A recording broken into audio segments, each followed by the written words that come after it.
the first class, that is the English class, and we will be knowing about the structure of the exam. So, as you can see on my screen, that what is the exact structure.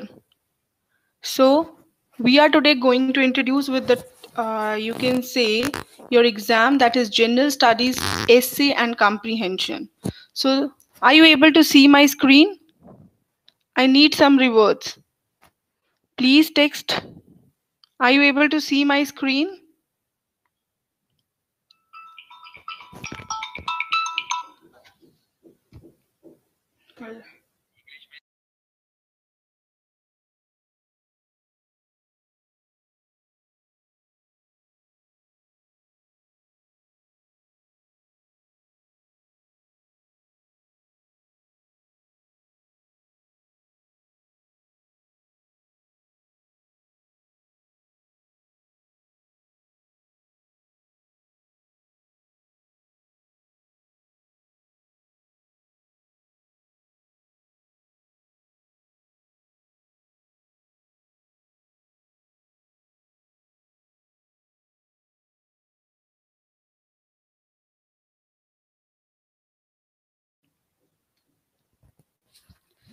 Oh, sorry, I'm going to repeat it again.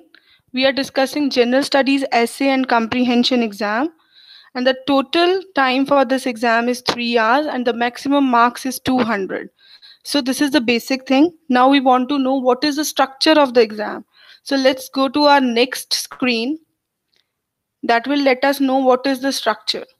So the first question which will come in the exam is an essay. You will be given 6 topics, and out of the 6 topics you need to write four out of them. मतलब कि आपको 6 topics जो हैं वो list होंगे, लिखे होंगे, उनमें से 4 टॉपिक्स आपने अटेम्प्ट करने हैं, ऐसे लिखना है. ऐसे की जो वर्ड लिमिट रहेगी दैट इज 300 वर्ड्स, और एक ऐसे जो है वो 20 मार्क्स का रहेगा. So 20 into 4 is 80 marks. Very very scoring topic. Fine. So जैसे हमारे पास यहाँ पे टॉपिक्स हैं, कुछ इस तरह के टॉपिक्स आपको एग्जाम में आ सकते हैं. The earth is not for humans only. कि जो अर्थ है, ये जहाँ पे हम रह रहे हैं जिस प्लेनेट में, ये सिर्फ ह्यूमंस के लिए नहीं है. तो इसका मतलब ये किसके लिए है? जितने भी लिविंग ऑर्गेनिजम्स हैं सबके लिए है. रादर वो एनिमल्स आते हैं उनके लिए है, ठीक है, या वो रेप्टाइल्स हैं या वो बर्ड्स हैं, सबके लिए हैं, ठीक है. सो इस चीज को हमें फ्रेज करना है कि इंसान ऐसा कर रहा है कि इंसान तो ये कह रहा है कि हमारे लिए है और अपने हिसाब से ही रूल करी जा रहा है. बट हमें ये देखना चाहिए कि हमारी एक्टिविटीज के कारण इकोसिस्टम में क्या फर्क पड़ रहा है. तो उस चीज को एक्सप्लेन करना है. I will be giving you the brief introduction today, but आगे आगे मैं एक्सप्लेन करूंगी और चीजें, ठीक है जी. Next topic we are having is the impact of social media on social relationships. अब सोशल मीडिया क्या है? हमारे पास बहुत सारे वेज हैं. लाइक आजकल कोविड के कारण हम बाहर जाते ही नहीं है, ठीक है. सारा कुछ क्या है? इंटरनेट के थ्रू है. इसके साथ सोशल रिलेशनशिप्स, मतलब जो सोसाइटी में लोगों के रिलेशनशिप्स हैं उन पे क्या असर पड़ रहा है हमारा, इस चीज को कहीं ना कहीं एक्सप्लेन करना है, ठीक है. Then we are having one topic, sustainable farming is the need of the hour than the rhetoric promises. मतलब हमें ये होना चाहिए जो हमारी फार्मिंग है वो कहीं ना कहीं एक लेवल तो अटेन करे, रादर देन हमारे यहाँ पे यही रहे कि ऐसा हो जाएगा ऐसा हो जाएगा. कहीं ना कहीं नेचुरल वेदर जो है, जो उसमें कैलामिटीज आनी है, कहीं ना कहीं लोगों को पहले पता हो, वो थोड़े दिन पहले अपनी मतलब क्रॉप्स को कट कर लें, रादर देन वो सारी डैमेज हो जाएं. कुछ इसके रिलेटेड टॉपिक हो सकता है. देन अगर हम नेक्स्ट टॉपिक देखें तो हमारे पास है the role of Indian army in nation building. अब आर्मी क्यों बनती है? वो इसीलिए बनती है ताकि वो नेशन को कहीं ना कहीं यू कैन से सिक्योर करके रख सके, ठीक है. तो उसके ऊपर टॉपिक आ गया आपको. Online gaming is dangerously attractive to the youth. अब यहाँ पे क्या है? ऑनलाइन जो गेमिंग है, मतलब आप लोग ऑनलाइन हमेशा गेम्स वगैरह खेल रहे हो, उसमें क्या है? आप सारा दिन अपना टाइम उस पर खराब कर रहे हो, रादर देन वो टाइम जो है वो बहुत यू कैन से इम्पोर्टेंट है अगर आप उसको प्रॉपरली प्लान करो. इसके ऊपर टॉपिक आ गया, इसको लिखना है, ठीक है जी. Then yes, Chandni PUBG, yes, people are very much attracted with this game. तो हाँ, इनसे क्या हो रहा है एक्चुअल में, युद्ध का जो काम है वो they are the future nations. तो उनका काम क्या है, उनका काम ये है कि वो एक अपनी स्टडीज पे फोकस करें, अपने स्किल्स को शार्पन करें, अपना करियर बनाए, ताकि वो कल को कंट्री की इकोनॉमी में कंट्रीब्यूट कर सकें। अगर वो ऐसा नहीं करेंगे तो अनएम्प्लॉयड होंगे, तो obviously they will be a burden on the family as well as on the society, ultimately on the country too. तो हम इस चीज को एक्सप्लेन करेंगे। मतलब पहले जब भी हमारे पास कोई टॉपिक आता है, इट्स वेरी इंपॉर्टेंट हम उस टॉपिक को समझें वो है क्या। जो हमारी सक्सेसिव क्लासेस, मतलब जो नेक्स्ट क्लासेस आएंगी, हम उनमें बहुत ज्यादा प्रैक्टिस करेंगे। बिकॉज जैसे कि मैं देख पा रही हूँ, आपका जो एग्जाम है इसमें सबसे ज्यादा राइटिंग टॉपिक का वर्थ है। राइटिंग में मतलब राइटिंग में बहुत सारे कंटेंट्स आएंगे, जैसे 4 तो आपके पास ऐसे ही आ रहे हैं 80 मार्क्स के, ठीक है। तो हमें ऐसे का पैटर्न समझ आना चाहिए, हमें ऐसे लिखना कैसे है, कुछ वोकेबलरी हमारे पास होनी चाहिए, क्योंकि हम वोकेबलरी पे जज होंगे। तो ये सारी चीजें हम क्लासेस में सीखेंगे। Then the complexity and unpredictability of Indian politics. अब इंडियन पॉलिटिक्स तो आज के टाइम पे भी बहुत कुछ कर रही है ना। सो ये क्या है, कॉम्प्लेक्स है, रादर देन कि मतलब हम इसको प्रिडिक्ट नहीं कर पा रहे हैं कि नेक्स्ट वो क्या स्टेप लेगी। सो कुछ ऐसी चीजें, इनके ऊपर टॉपिक्स लिखने हैं ना। तो सम टॉपिक्स ऐसे भी हैं आपके सिलेबस में जो कि कॉमनली पूछे जाते हैं। तो we will be working on those topics also, so that कि आपको एग्जाम में जाने से पहले आपके पास कुछ सेट पैटर्न हो, कुछ सेट पॉइंट्स हो, जो आपको सोचना ना पड़े लिखने के लिए, and you will be able to write that. Are you getting my point? समझ आ रही है मेरी बातें? सो हमारे पास पहला जो क्वेश्चन है दैट इज एसे। ऐसे है मतलब उसमें क्या है, 6 एसेज में से 4 एसेज करने हैं हमने, and each essay is going to score 20 marks. So let's move to the next part of the topic. उसके बाद आपको आता है आर्ग्यूमेंटेटिव। आर्ग्यूमेंटेटिव का ऐसे का क्या मतलब होता है, मतलब आपने आर्ग्यूमेंट देना है उसके फेवर में भी और उसके अगेंस्ट में भी। वो कैसे होता है, क्योंकि कुछ लोगों को लगता होता है कि yes it is good, and बाकी लोगों को लगता होता है no it is not good. जैसे मेरे पास एक टॉपिक यहाँ पे है, digital technology may replace books with computers. अब वो कह रहा है कि जो डिजिटल टेक्नोलॉजी है, डिजिटल टेक्नोलॉजी की एग्जांपल ई बुक्स, ठीक है, मैगजीन्स भी जो हैं, आजकल न्यूज़पेपर है, ये सब क्या आ रहा है मेरे पास, इलेक्ट्रॉनिक वे में आ रहा है। तो ये क्या कह रहे हैं कि ये रिप्लेस कर देगा बुक्स को विद कंप्यूटर्स। लोग बुक्स नहीं खरीदेंगे, लोगों के पास कंप्यूटर होगा, एंड दे फील लाइक कि सब कुछ पॉसिबल है। इसके फेवर में पॉइंट्स, आपको लगता है कि ऐसा होगा? अगर आपको लगता है कि आने वाले टाइम में लोग बुक्स नहीं पढ़ेंगे, मतलब हार्ड कॉपीज जी बुक्स असी मार्केट चो खरीदते हैं, वो बुक्स नहीं पढ़ांगे, सीधे तो सीधे आप की करेंगे कि आप डाउनलोड कर ली बुक, या हमें यू कैन से ई बुक्स हैं हमारे पास, या हमें किसी ने टीचर ने पीडीएफ शेयर कर दिया, like we are doing right now these days. तो वो चीज जो है वो मतलब बुक्स को खत्म कर देगी, बुक्स रहेंगी नहीं आने वाले टाइम में। तो इसके ऊपर है, कुछ लोग तो इसके फेवर में होंगे, बिकॉज क्यों फेवर में होंगे, वो उसके एडवांटेजेस बताएंगे। क्या एडवांटेजेस हो सकते हैं? I am waiting for you people कि आप मुझे चार्ट में कुछ 1-2 पॉइंट्स बताओ, तभी मैं उस पॉइंट्स को डिस्कस कर सकूं। यस, है आप लोगों के दिमाग में? उनको ये लगता है कि ये चीप पड़ती हैं, ये कन्वीनियंट हैं, ये पोर्टेबल हैं। मतलब पोर्टेबल का मतलब होता है कि हमने पीसी अपना लैपटॉप उठाया और हम इसको कहीं पे भी लेके जा सकते हैं, ठीक है।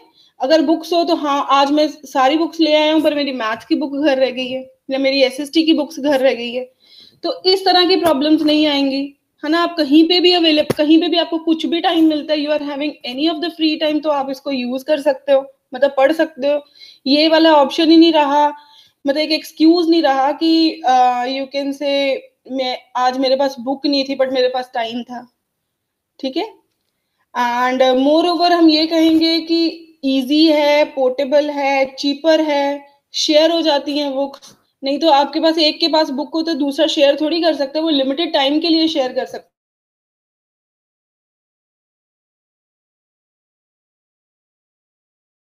होता है ना। अगर आपके पास हार्ड कॉपी है तो अब ये थोड़ी अपने पीडीएफ उसको दे दिया तो उसके पास भी आ गया, है ना, ऐसा नहीं होता। ई बुक में ये चीज पॉसिबल है। ये easy to carry, very good, वही portable, easy to carry, convenient to read any year any time, ठीक है।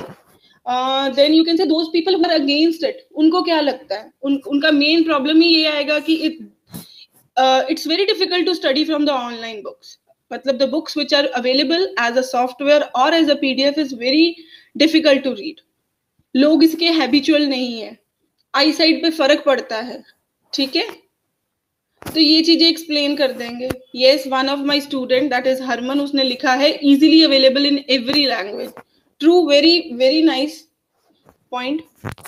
ओके, तो इसका मतलब क्या है, ये आर्गुमेंटेटिव का ऐसे का मतलब है कि पहले आपने ये बताना है कि डिजिटल टेक्नोलॉजी कैसे एडवांस हो रही है, उसके साथ साथ हमारे पास different types of digital material आ गया है, और स्पेशली ई बुक्स की बात करेंगे हम यहाँ पे। और लोगों को ये लगता है ई बुक्स जो है वो रिप्लेस कर देंगी हार्ड बुक्स को, मतलब हार्ड कॉपीज को, जो बुक्स अवेलेबल है मार्केट में। Some people are in the favour of this and other are against it.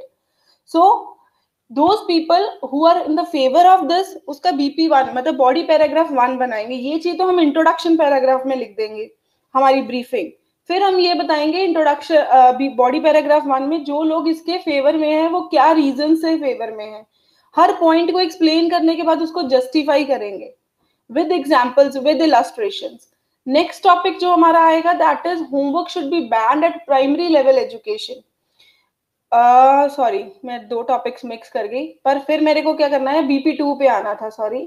तो मैं क्या लिखूंगी, जो लोग उसके अगेंस्ट हैं उनकी बातें करूंगी कि वो क्या अगेंस्ट है, हमने वो भी पॉइंट्स डिस्कस कर लिए। फिर मैं कंक्लूजन पे आऊंगी कि यस, बहुत अच्छी बात है कि ये हमें फैसिलिटेट करती हैं, but it all depends upon the reader to reader, उसको कैसे कन्वीनियंट लगता है। किसी बंदे को लगता है कि मैं ई बुक से ज्यादा अच्छी तरह पढ़ सकता हूँ, और किसी इंसान को ऐसा लगता है कि नहीं, मैं हार्ड कॉपी से जो बुक मार्केट में अवेलेबल है उससे ज्यादा अच्छी तरह से पढ़ सकता हूँ। सो रीडर की अपनी चॉइस होगी, because he has to read it. ठीक है जी, is this topic clear to you that हमने आर्गुमेंटेटिव ऐसे कैसे लिखना है, मतलब little bit, not I am saying कि बहुत ज्यादा, बिकॉज हम इसको ब्रीफ में पढ़ेंगे, बट हम सिर्फ थोड़ी थोड़ी बातें करेंगे। Okay, I am getting good reviews from everyone. Yes yes, thank you so much.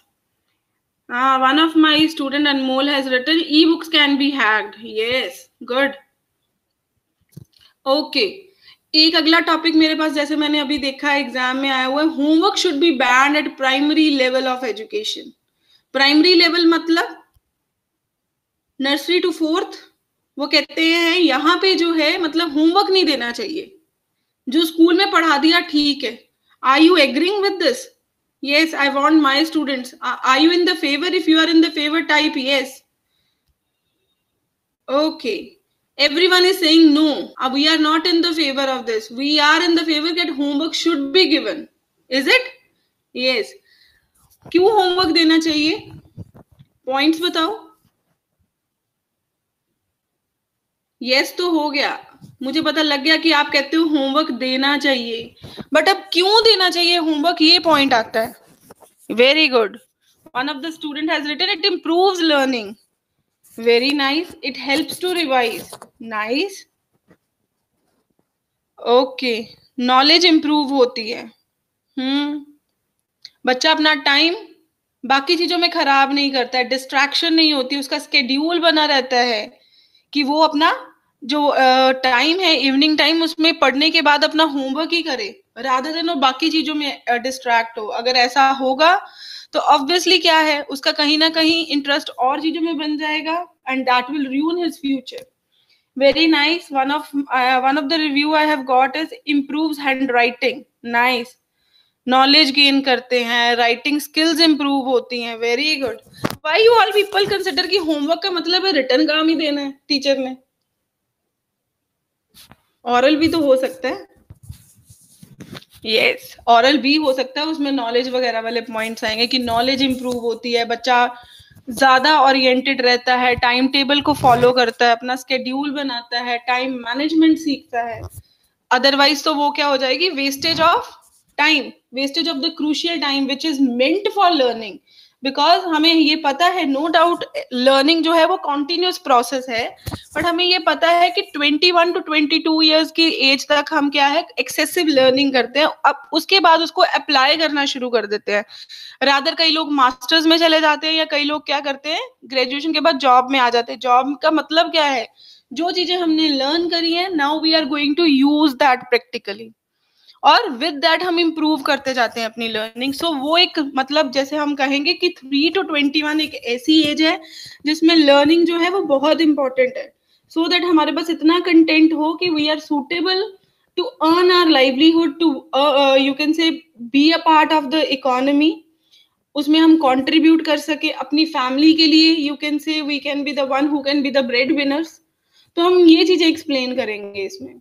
Next topic is hard work should be banned at the primary level. और जो लोग कहते हैं कि नहीं, यस मतलब कई लोग ये इसी के भी फेवर में है ना, हमने उसके भी पॉइंट्स देने, आप लोग तो अगेंस्ट हो गए, नहीं बैन नहीं होना चाहिए, रादर मतलब देना चाहिए। और जो लोग कहते हैं बैन होना चाहिए, वो क्यों कहते हैं, अब उसके पॉइंट्स बताओ, वो हमारे बॉडी पैराग्राफ 2 में आएंगे।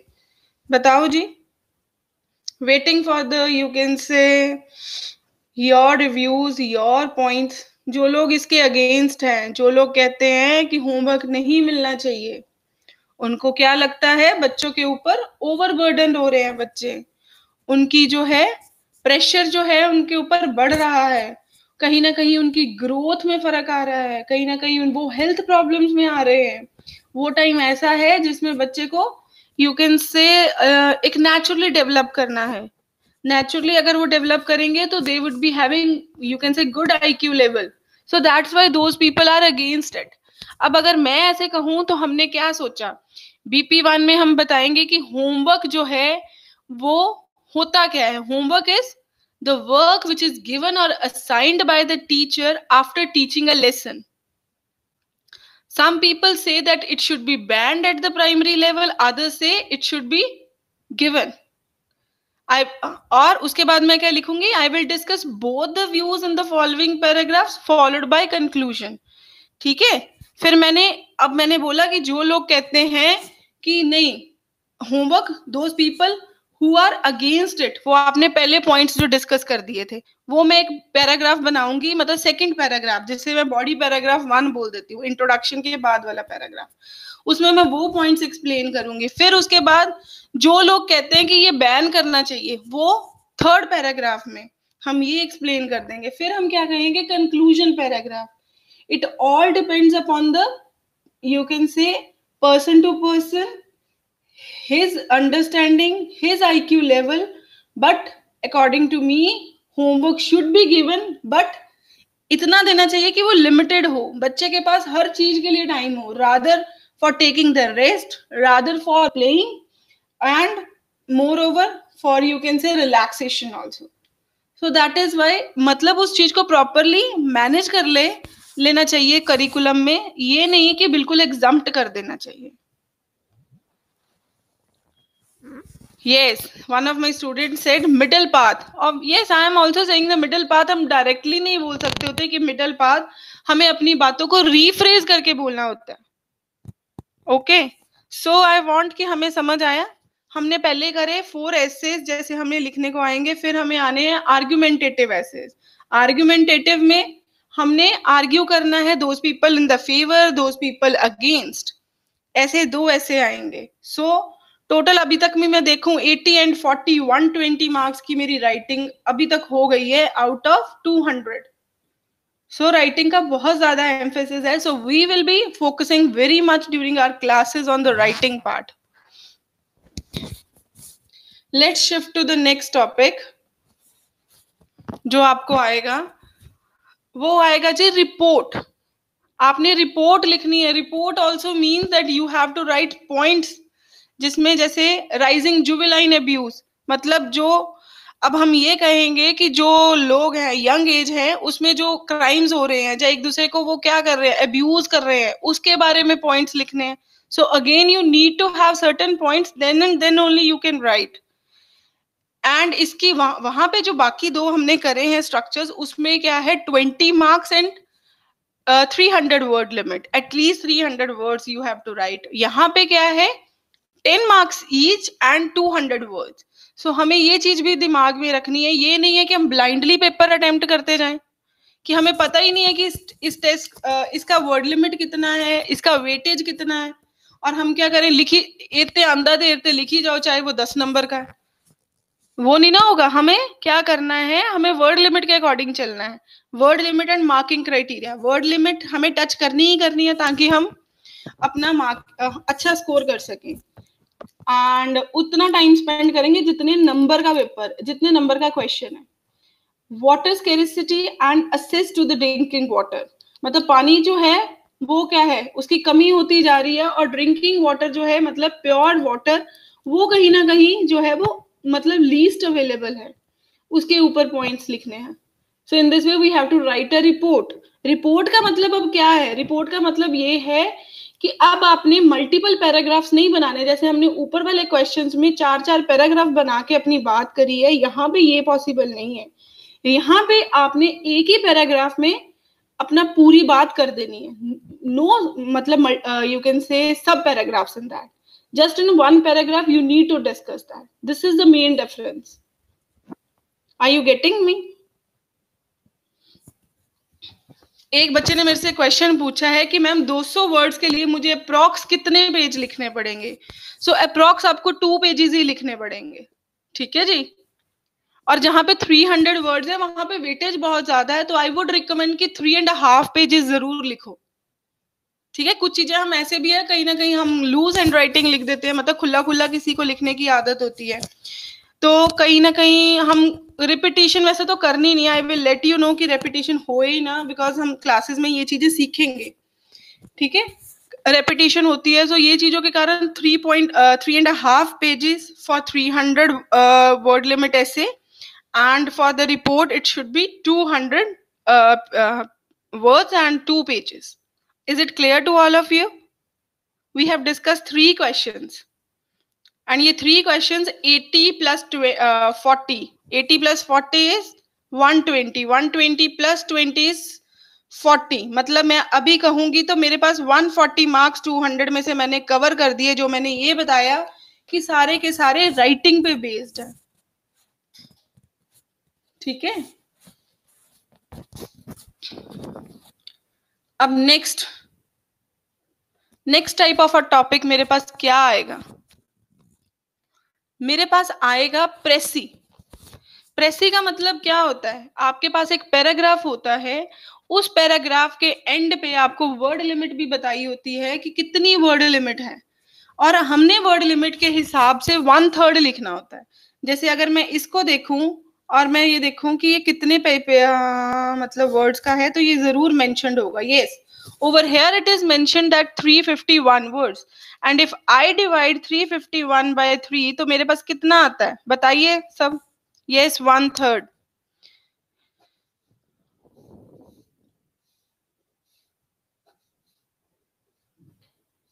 अप्रोक्सीमेटली कितने वर्ड्स का आएगा जी, 127 वर्ड्स।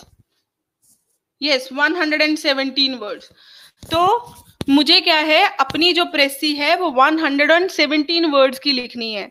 उसका मतलब क्या होता है प्रेसी का मतलब, प्रेसी का मतलब ये होता है पैराग्राफ पढ़ो और देखो उसमें क्या बात है, क्या उसने डिस्कस किया हुआ है, मेन पॉइंट्स क्या हैं उसके, ठीक है।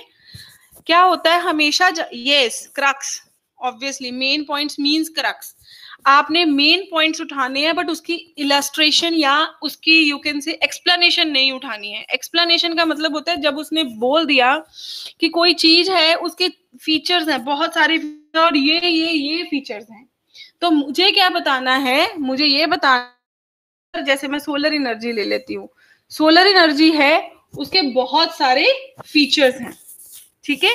मैं ये नहीं बताऊंगी कि कौन कौन से फीचर्स हैं, ठीक है। अगर वो बताने के बाद उसने उनकी एक्सप्लेनेशन की हुई है तो फिर मैं फीचर्स इंक्लूड कर दूंगी। मतलब मैंने मेन पॉइंट्स को इंक्लूड करना है और अपनी समरी को नरेट करना है, अपनी प्रेसी को लिखना है। और प्रेसी लिखते वक्त मैंने ये देखना है कि एग्जाम्पल्स मेरी कभी नहीं होनी चाहिए, उसमें इलास्ट्रेशंस मेरी कभी नहीं होनी चाहिए, वर्ड लिमिट के अकॉर्डिंग होना चाहिए। बेटर होता है कि हम उसको अंडरस्टैंड करके अपनी वर्डिंग में लिखें, बट समटाइम क्या होता है हमारे लिए मुश्किल भी हो जाता है फॉर सम पीपल। अगर कभी ऐसा हो, नो डाउट हम क्लासेस में तो ऐसे ही करेंगे कि मैं जब भी बच्चों से असाइनमेंट मंगवाऊंगी तो ऑलवेज मैं यही कहूंगी कि अपने अपने अकॉर्डिंग लिख के दोगे, अपनी वर्डिंग में गलतियां होंगी तो मैं करेक्ट करवा दूंगी। बट एग्जाम में एक डू एंड डाइसी सिचुएशन होती है, एंड वाली सिचुएशन, जिसमें क्या होता है कि अब हमें नहीं समझ आ रही क्या है, तो हम उस टाइम में भी क्या कर सकते हैं कि इंट्रोडक्शन, मतलब ऊपर ऊपर में जो पैराग्राफ है उसमें से 2 लाइनें उठा ली, मिडल में से 2 इंपॉर्टेंट लाइंस उठा ली, और एंड में से 2 इंपॉर्टेंट लाइन उठा के लिख दिया। वो सिर्फ मतलब लिखना होता है, उसमें ये होता है कि बिल्कुल अनअटेम्प्टेड छड्डा नालो चंगा, कि अगर उस बंदे ने आपको ये 20 मार्क्स की है और जो चेकर है उसने 20 में से अगर आप खुद लिखते तो 12-13 नंबर देता, तो यहाँ पे 6-7 दे देगा। सो 6-7 भी बहुत होते हैं, because it's a compulsory exam. अगर ये क्लियर होगा तो तभी सारे एग्जाम्स का फायदा है। तो हम इस केस में बिल्कुल नहीं छोड़ते हैं, ठीक है। वी राइट जितना हमसे हो पाएगा, but yes before the exam हमें लर्निंग करनी या इस चीज में प्रैक्टिस करना बहुत जरूरी है।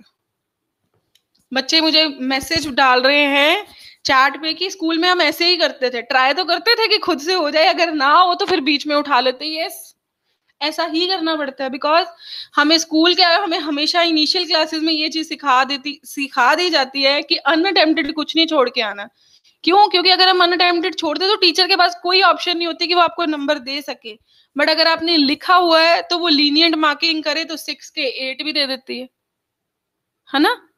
सो इसीलिए ये चीजें हैं, and this is really something very good. Yes, something is better than nothing. I have got one review. Nice. चलो, so is it clear? प्रेसी का मतलब समरी लिखनी है, क्रक्स लिखना है, 1/3 लिखना है, एंड वो 20 मार्क्स की आनी है, एक ही प्रेसी आनी है। So this is the structure. देख लो, इसमें भी राइटिंग का ही काम है वैसे, है ना, राइटिंग आनी चाहिए। सो 150 मार्क्स मेरे पास राइटिंग के लिए ही है। नेक्स्ट क्वेश्चन,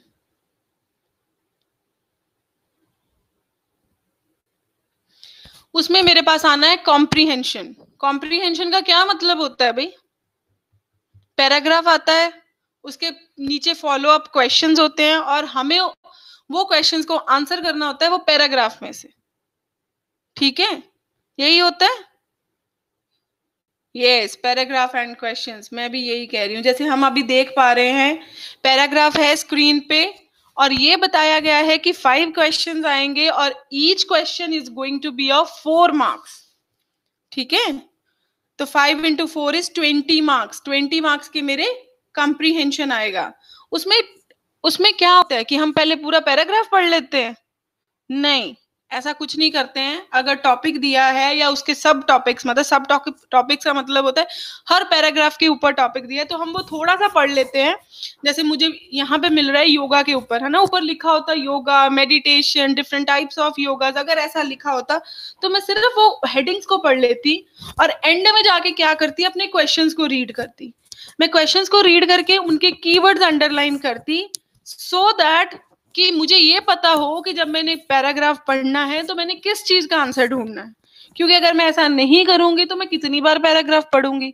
अगर मैं इतनी बार पैराग्राफ पढ़ूंगी तो ऑब्वियसली मेरा टाइम वेस्ट हो जाएगा और मैं टाइम को मैनेज नहीं कर पाऊंगी। सो पहले मुझे पता तो हो मुझे किन क्वेश्चंस को आंसर करना है, पहले वो होता है कीवर्ड्स अंडरलाइन करना। सो आई वांट कि जैसे मेरे पास फर्स्ट क्वेश्चन है, what are the implication of the word yoga.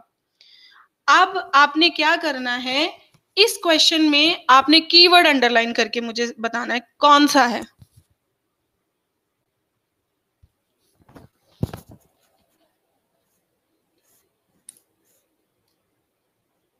बताओ, आई एम वेटिंग कि आप मुझे क्या बताते हो कि यहाँ पे कीवर्ड क्या है फर्स्ट क्वेश्चन में।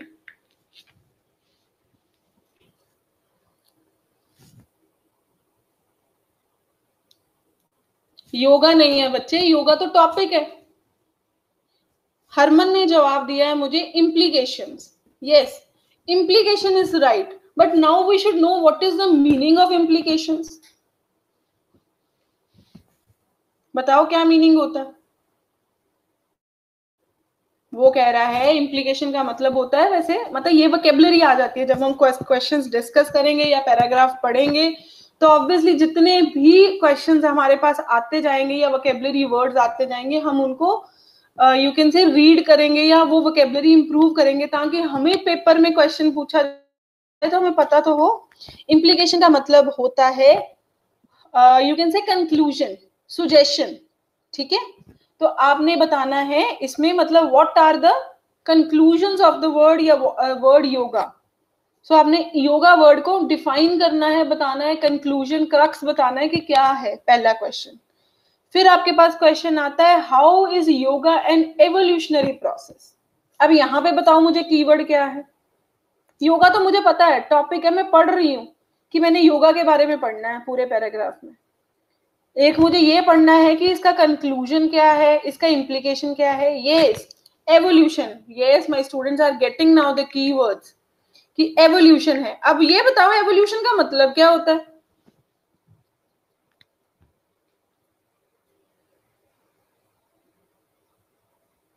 वो चीज जो डेवलप हुई है। वेरी गुड हरमन, हरमन बहुत अच्छे से जवाब दे रहा है मुझे।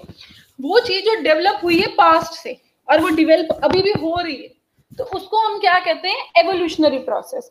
अब मुझे ये बताना है कि योगा कैसे डेवलप हुआ, उसका प्रोसेस बताना है। तो बहुत इंपॉर्टेंट है कि मुझे ये पता तो हो कि जो क्वेश्चन मुझे पूछा है वो है क्या। अगर मुझे ये पता होगा तो मैं उस एस्पेक्ट को दिमाग में बिठाते हुए जब मैं रीड करूंगी पैराग्राफ, तो मुझे कुछ लाइंस ऐसी मिलेंगी जो मुझे बताएंगी कि ये आंसर है। उसको मैं जॉट डाउन इन द मतलब नोट डाउन करूंगी जगह पे जहां पे मुझे आंसर को लिखना है। Getting my point. आगे है what are the health benefits of yoga. अब यहाँ पे क्या है, keyword, waiting for the keyword. Very good, I am getting right answer from everyone. Health benefits मतलब योगा करने से हमारी हेल्थ को क्या बेनिफिट्स होते हैं, इसका आंसर मुझे देना है। What are some of the asanas and their benefits? अब आसन्स बताने, अगले क्वेश्चन पे आ गए हम, डी क्वेश्चन पे। डिफरेंट टाइप्स ऑफ आसन्स वो बताने हैं और उनके बेनिफिट्स वो डिस्कस किए होंगे। अगर हम रीड करेंगे पैराग्राफ तो हमें मिल जाएंगे, तो हम अगले जो क्लासेस आएंगे उनमें यही काम करने वाले हैं। बट अभी मैं सिर्फ आपको रिव्यू दे रही हूँ कि हमें टॉपिक पढ़ना है, उसके बाद क्वेश्चंस पढ़ने हैं, क्वेश्चंस को समझना है, वो क्वेश्चंस की अंडरस्टैंडिंग बिठाते हुए अपने दिमाग में मुझे पैराग्राफ को रीड करना है और अपने क्वेश्चंस को आंसर करना है। How is yoga a means to cure elements. अब इसमें क्या कीवर्ड है। Yes, very good Diksha, cure elements. अब now it becomes an important you can say point over here. Cure तो हमें पता है, but what is the meaning of element. Element का क्या मतलब होता है भाई। माइनर इंजरीज, छोटी छोटी इंजरीज। ये तो नहीं है अब बहुत बड़ी इंजरीज तो योगा से नहीं कवर होती हैं, बट जहां पे फिर वहां पे तो सर्जरी की जरूरत होती है। बट थोड़ी थोड़ी जैसे कहीं पे हमें हमें यू कैन से स्ट्रेन पड़ा हुआ है, तो वो भी किसी ना किसी योगा से फर्क पड़ जाता है अगर हमें उसकी नॉलेज है। तो वो ये बता रहा है कि कैसे, वो क्वेश्चन को मुझे यहाँ से ढूंढना है कि योगा जो है वो कैसे हेल्पफुल है छोटी छोटी इंजरीज को रिकवर करने के लिए। So these are the questions. अब मैं पैराग्राफ पढ़ूंगी और उनके आंसर जैसे ही मुझे मिलेंगे, आई एम सॉरी, मुझे उन आंसर्स को अपनी कॉपी पे या अपनी आंसर शीट पे लिखते जाना है, ठीक है। So this is comprehension and comprehension is again of 20 marks. So समझ आया ये चीज आप सबको।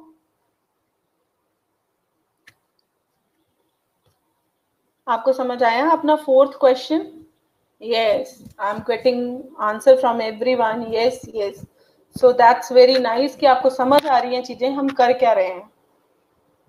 बेटा टाइम, एक बच्चे ने मुझे पूछा टाइम कितना मिलेगा। हमें टोटल 3 आवर्स मिले हैं, हमें टोटल 3 आवर्स को मैनेज करना है। तो मेरे अकॉर्डिंग इसमें हम 20 मिनट से ज्यादा नहीं लगा सकते, ठीक है। हमें बाकी क्वेश्चंस भी करने हैं, यहाँ पे पर्टिकुलर क्वेश्चन के लिए टाइम नहीं है। हमारे पास टोटल 3 घंटे हमें पेपर देके, आंसर शीट देके, क्वेश्चन पेपर और आंसर शीट देके 3 घंटे के लिए बिठा दिया जाएगा और हमें अपना आंसर पेपर करना है। तो उसमें मेरे अकॉर्डिंग या अगर हम प्रॉपरली टाइम मैनेज करें तो इसमें 20 मिनट से ज्यादा नहीं है, ठीक है। सो गेटिंग इन आंसर की वर्ड लिमिट डिपेंड करता है अप्रोक्सीमेटली, यू कैन से अप्रोक्सीमेटली 4 to 5 लाइंस लिखोगे आप, इससे ज्यादा नहीं, ठीक है, 4 to 5 lines. So let's move to, should we move to another one, मतलब नेक्स्ट क्वेश्चन की तरफ मूव करें हम, बताइए. Okay, you all are giving me the permission, yes, thank you so much.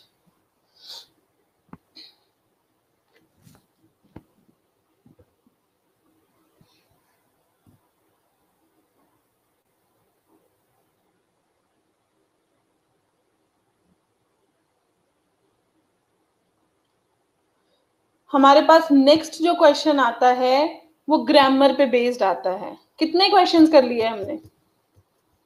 Essay, argumentative essay, प्रेसी, then comprehension, अब six आ गया मेरे पास topic, और वो क्या है, ग्रामर पे बेस्ड है. जैसे मतलब 10 नंबर की मेरे पास ग्रामर आएगी, जिसमें मुझसे काफी तरह के क्वेश्चन पूछे गए हैं.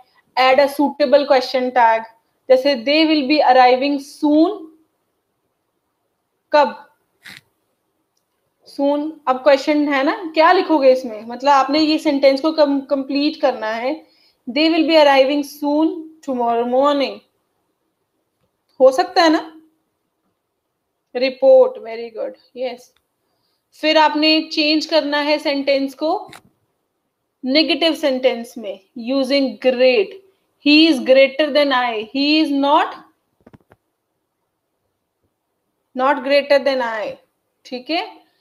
चेंज करनी है voice, change it into a simple sentence. ये कॉन्टिन्यूस सेंटेंस दिया है, I have nothing that I can offer, I am having, I have nothing that I can offer, इसको सिंपल सेंटेंस में बताना है, ठीक है. फिर कंपैरेटिव फॉर्म, मतलब थोड़ी सी ग्रामर है, कोई ज्यादा ग्रामर नहीं है हमारे पास, 10 मार्क्स की है, बट अगर हम ग्रामर करते हैं तो तभी हमारी राइटिंग इंप्रूव होगी. तो इसलिए अगर हम राइटिंग को, टेंसेस को थोड़ा बहुत स्टडी करेंगे क्लासेस में, एक तो हमें लिखने में आसानी हो जाएगी, मीन्स इजी हो जाएंगे हम, और साथ में थोड़ी सी जो हमें ग्रामर आएगी वो भी हमारी सॉल्व हो जाएगी. देन हमारे पास नेक्स्ट क्वेश्चन आता है कि हमें वर्ड्स दिए हुए हैं और हमने इनके सेंटेंसेस बनाने हैं. वो भी तभी पॉसिबल है जब हमें इनके मीनिंग्स पता होंगे. So again vocabulary plays a very important role. तो we will be working on these areas in the classes, ताकि हमें ये चीजें पेपर में हम कवर कर सकें, ठीक है. और एक जो है, यू कैन से, एक वर्ड जो है या एक सेंटेंस जो है वो 2 मार्क्स का है.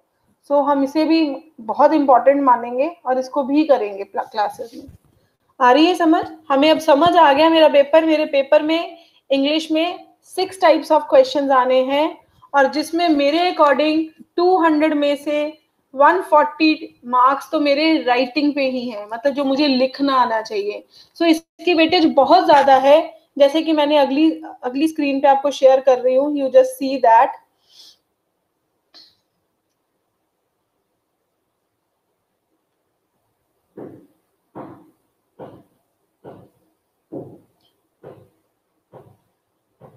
मतलब एक और चीज आनी है हमें, जैसे एक हमने बता दिया सेंटेंसेस, एक हमें आने हैं कि इन सेंटेंसेस को करेक्ट करो, मतलब जो चेंजेस हैं वही चेंजेस लाके, वो 5 मार्क्स के. सो मैं क्या कहूंगी, मेरे पास 20 मार्क्स की ग्रामर है, ठीक है.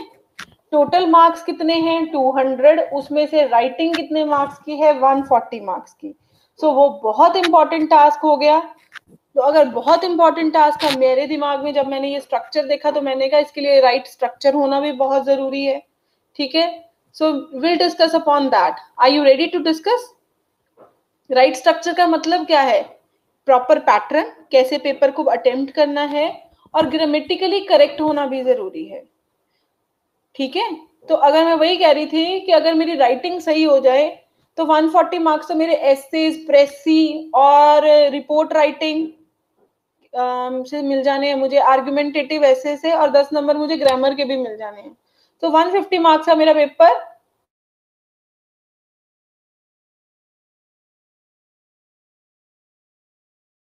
हो जाता है मैक्सिमम पेपर।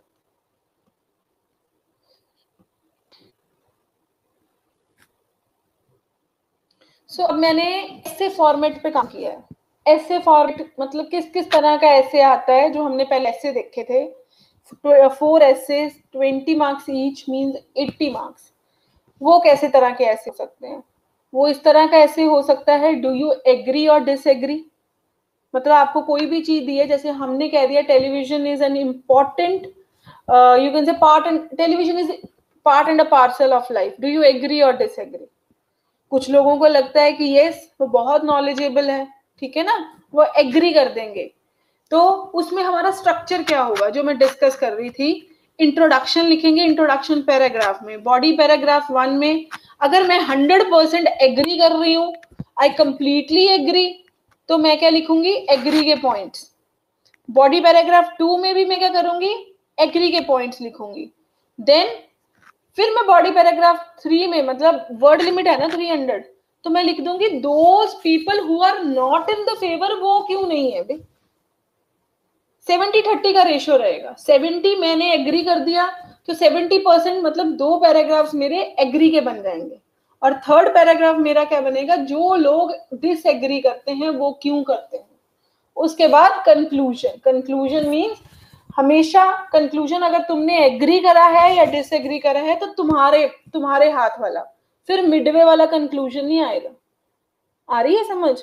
अगर हमें एग्री और डिसएग्री आ जाए और मुझे 100% एग्री करना है या 100% डिसएग्री करना है, बताओ मुझे। I am waiting for your reviews कि कैसा फॉर्मेट होगा तब। अगर मैंने 100% एग्री या डिसएग्री कर दिया तो बॉडी पैराग्राफ 1 अगर मैंने एग्री करा तो एग्री का, बॉडी पैराग्राफ 2 मैंने एग्री करा है तो एग्री का, और बॉडी पैराग्राफ 3 जो लोग डिसएग्री करते हैं, सम अदर पीपल ओपिनियन लिखा है ना वहां पे। ये स्टूडेंट्स समझ नहीं आया? Waiting for your you can से रिप्लाईज, तभी आगे मूव करूंगी मैं। हम ऐसे को, हमने राइटिंग को वेटेज दी और हमने उसका फॉर्मेट जो है वो समझने की कोशिश की कि मुझे कैसे करना है। Okay, I am getting the review. बच्चों को नहीं समझ आया और बच्चे ये कह रहे हैं कि रिपीट करो। बेटा आप मुझे पहले बताओ, मैं आपको टॉपिक दे रही हूं, क्या आपको लगता है television is an important source of information? Okay, you are saying yes, television is an important source of information. इसका मतलब आप एग्री कर रहे हो। आपने इंट्रोडक्शन पैराग्राफ लिखना है, इंट्रोडक्शन पैराग्राफ में टेलीविजन को एक्सप्लेन करना है, फर्स्ट लाइन में क्या होता है। वो एक्सप्लेनेशन हम क्लासेस में सीखेंगे, मैं वैसे बता रही हूँ। फिर हम क्या लिखेंगे, some people feel like it is an important source of information and other opine to it, मतलब अदर जो है वो not in the favour of it. I completely agree with the given statement and will put forward my views in the upcoming paragraphs. मेरा introduction paragraph खत्म। ਇਹਦੇ ਚ मैं कोई पॉइंट नहीं लिखना कि मैं क्यों ਇਹਦੇ फेवर च, मैं सिर्फ अपनी गल करनी आ कि आ टॉपिक है जी, कुछ लोग फेवर च कुछ लोग नहीं है, पर मैं फेवर च क्योंकि मैं एग्री किया। तुसी मैनू सारिਆਂ ने कहा कि यस वी एग्री। अगर मैं एग्री कर रही हूं तो मैंने बॉडी पैराग्राफ 1 में एग्री के पॉइंट्स लगाने हैं, लगा दिए कि मैं इसलिए एग्री करती हूँ कि ये important part of you can से नॉलेज है, इंफॉर्मेशन है। बॉडी पैराग्राफ 2 में भी मैंने यही पॉइंट्स लगाने हैं। क्यों? मतलब आपने 4, 5, 6 पॉइंट्स लिख लेने हैं एटलीस्ट। अगर तुसी एग्री किया तो तुहाडे कोल 6 पॉइंट्स होने चाहिए एग्री दे। अगर वो 6 पॉइंट तुम्हारे पास एग्री के हैं, 3 पॉइंट्स तुम बॉडी पैराग्राफ 1 में एक्सप्लेन करोगे, 3 पॉइंट्स तुम बॉडी पैराग्राफ 2 में एक्सप्लेन करोगे।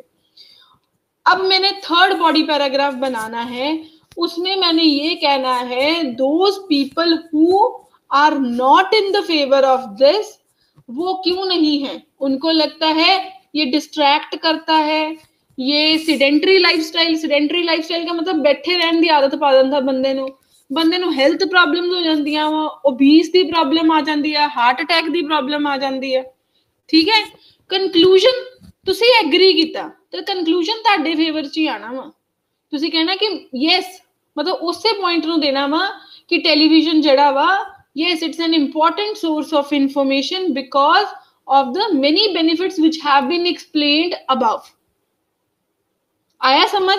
जो लोग कहते हैं एग्री डिसएग्री वाला अभी समझ आया? अगर आपने एग्री करा है तो क्या होगा? अब okay, got it ma'am, fine, thank you. मुझे यही चाहिए कि अगर मैं कुछ एक्सप्लेन करूं तो आप लोगों को प्लीज समझ तो आए। अगर वो समझ ही ना आया तो फिर फायदा ही नहीं है। Very good, we got it ma'am.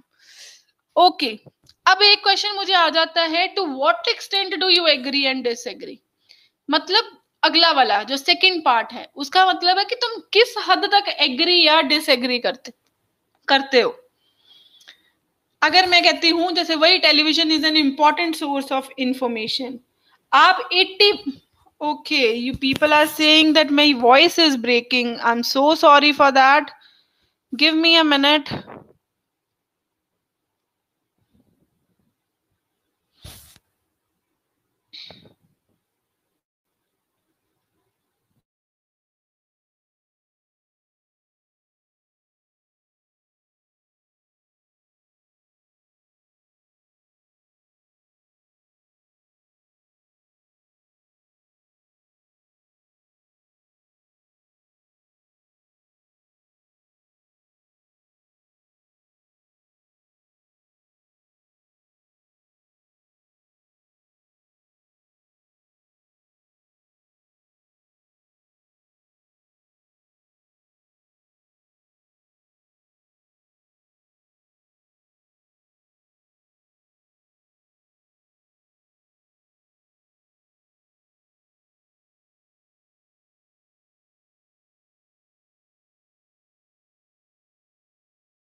Hello students, is me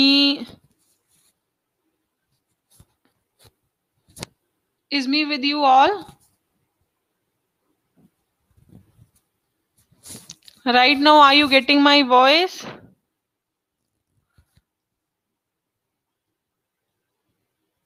Okay, now it's okay. Thank you so much.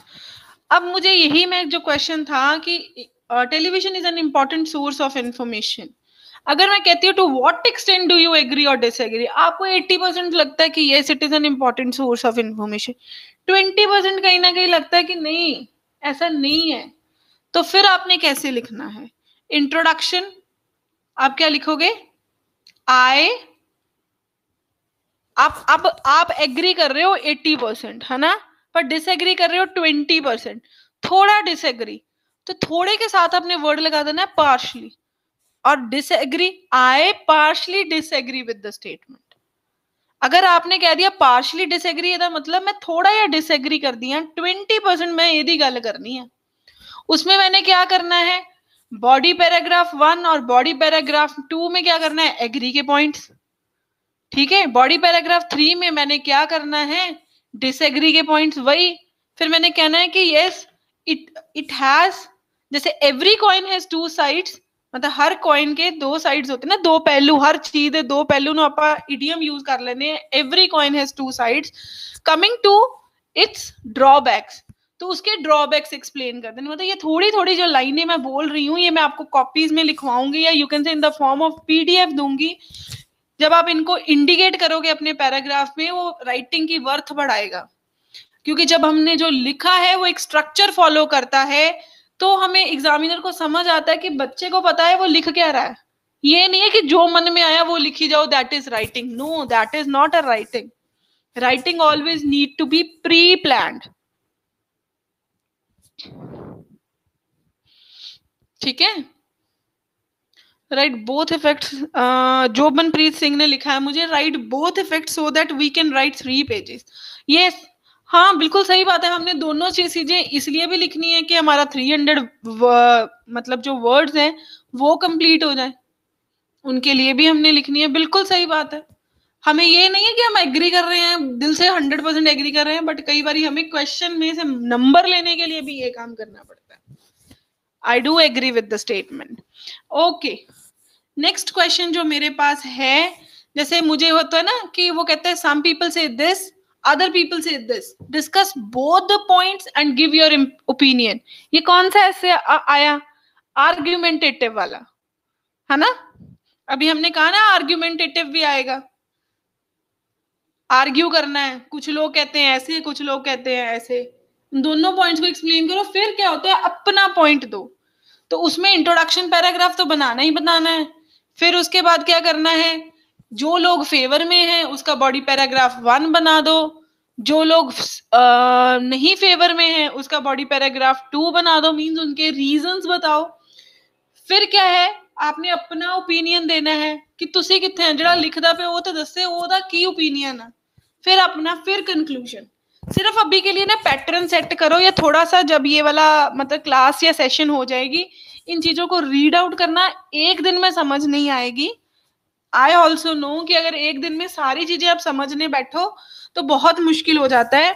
But yes, मतलब थोड़ा सा हमें पता हो कि हमें लिखना कैसे है, इन चीजों को पढ़ना शुरू करें ताकि हमें समझ आ जाए और हम सक्सेसिव क्लासेस में राइटिंग सीखें. एक क्लास में, एक राइटिंग की क्लास में राइटिंग इंप्रूव होना इज इम्पॉसिबल. ठीक है? और कंफ्यूज होना भी बड़ी गलत बात होगी. कंफ्यूज भी क्यों होना है हमने? हमें पता है कि हमें सिर्फ इंट्रोडक्शन दी गई है, हमें अगली क्लासेस में सिखाया जाएगा. ठीक है जी? जैसे अब वही discuss both the views, give your opinion वाला हो तो कैसे लिखना है. मैं अभी ज्यादा ब्रीफ नहीं करूंगी क्योंकि आप लोग कंफ्यूज हो जाओगे. ठीक है? अगर जैसे आपका ओपिनियन क्या है, वो सीधा पूछता है some people think this, other people think this, what is your opinion. वो ये नहीं कहता डिस्कस बोथ द व्यूज. अगर वो बोथ द व्यूज करे तो बात अलग है. इसमें क्या है, मतलब अपने 2 पैराग्राफ बनाने, अपने ही व्यूज देने हैं कि मैं इसके फेवर में हूं, ये रीजन है. ठीक है? if you are getting my, you can say whatever I am letting you know in the lecture, please say yes to me. If you are not, say no to me. I am waiting. Oh, thank you my dear students. Fine. Clear opinion, clear opinion मतलब होता है कोई भी चीज है वो कहता है कि अपना ओपिनियन बताओ जी. ठीक है? मैं कह रही हूँ आई पार्शली एग्री, आई पार्शली डिसएग्री, वो चीजें ही हैं. इनको अभी के लिए बस इतना ही समझो कि स्ट्रक्चर ऐसे है, ऐसे का. I will make the things very simplified to you in the next. जैसे जैसे हम डिस्कशंस करते जाएंगे आपको पता लग जाएगा कि लिखना ही कैसे है. Okay, now I am having some of the important linkers. क्योंकि आप सीधी तो इदा नहीं लिख सकते. जो आप गल करते हैं पंजाबी च भी आप गल करते हैं या हिंदी च भी गल, हम ये कहते हैं ना मैंने ऐसा कहा था ना उस दिन. ठीक है? पहली बात तो ये है. दूसरी बात ये है, और जब हमने इंग्लिश में लिखना है तो हम सीधा कैसे लिख देंगे? पॉसिबिलिटीज है नहीं है. तो उसी के लिए उनको लिंकर्स यूज्ड होते हैं. जैसे अगर मुझे सीक्वेंस बताना है, सीक्वेंस बताने का मतलब मुझे फर्स्ट पॉइंट बताना है, फिर सेकंड पॉइंट बताना है, तो मैं कैसे लिखूंगी? फर्स्टली लिख सकती हूँ. ठीक है? मैं मतलब फर्स्टली मेन पॉइंट लिख सकती हूँ, या मैं लिख सकती हूँ टू इनिशिएट विद, मतलब टू इनिशिएट मतलब स्टार्ट करने वास्ते. First of all the main point is this, ऐसे लिख सकती हूँ. टू बिगिन विद, बिगिन करके मैं ऐसे लिखती हूँ the first reason is this. Initially लिख सकती हूँ. वो मैंने फर्स्ट के लिए लिख दिया. अब अगला पॉइंट भी तो एक्सप्लेन करना है. फिर उसके लिए मैं वर्ड यूज कर सकती हूँ आफ्टरवर्ड्स या देन, है ना? थर्ड पॉइंट एक्सप्लेन करना है after this, another reason is this. ठीक है? earlier, later, मतलब earlier I have also discussed this and the point with this is this. lastly या finally ये point है. या after this के बाद मैं यूज कर सकती हूँ following this, finally this. समझ आ रही है? मैं हवा में पॉइंट्स नहीं बता सकती. अगर मैंने बोल दिया, जैसे हमने बोला था television is an important source of information, तो मैंने बोला yes it is an important source of मैंने बोला yes it is an important source of information. तो मेरा फर्स्ट पॉइंट क्या आएगा? क्यों आपको लगता है इंफॉर्मेशन का इंपॉर्टेंट सोर्स है ये, बताओ। हाँ जी, पॉइंट्स में वेट कर रही हूँ। Why we consider television as an important source of information? Yes, बच्चों ने मुझे बोला है फर्स्टली क्या है, news channels are the one which let us know the current happenings. ये मेरा फर्स्ट पॉइंट हो गया, मैं फर्स्टली करके ये बात कर सकती हूँ। उसके बाद अगला point, there are different channels which are related to different aspects, like you can say cookery channels are there, entertainment channels are there, yeah, you can say geographical channels are there, है ना।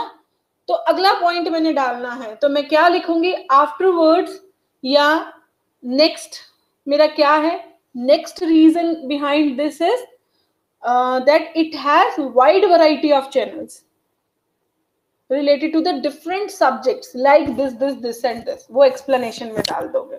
yes, sports, science related, national geographic related, I am getting the reviews, I am getting your answers from the chats, yes। अब मुझे अगला point लिखना है, तो मैं क्या लिखूंगी, आफ्टरवर्ड्स लगा के मैं क्या लिखूंगी, हाँ, following this another reason is that it is very, yes, it is covering all the age groups, ठीक है। फाइनली द लास्ट पॉइंट में क्या लिखूंगी, it is very cheap source which is available at in every house, ठीक है। तो इस तरह मुझे सीक्वेंस देना पड़ेगा इंटरनली अपनी राइटिंग में, ताकि एग्जामिनर को समझ आ जाए कि मेरे को लिखना राइटिंग आती है। आ रही है मेरी समझ? इसलिए लिंकर्स यूज होते हैं। ये सीक्वेंस वाला लिंकर सबको समझ आया? अगर आया तो गिव मी द रिव्यूज, अगर मेरे को पता चलेगा, अगर नहीं आया तो फिर हम रिपीट भी कर सकते हैं इस चीज को।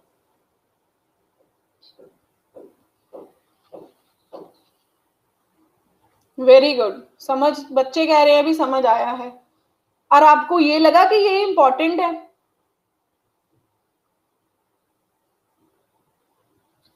ये आपको लगा कि ये चीज इंपॉर्टेंट है, हमें पता होनी चाहिए? क्या आप लोगों को पहले ये चीज पता थी?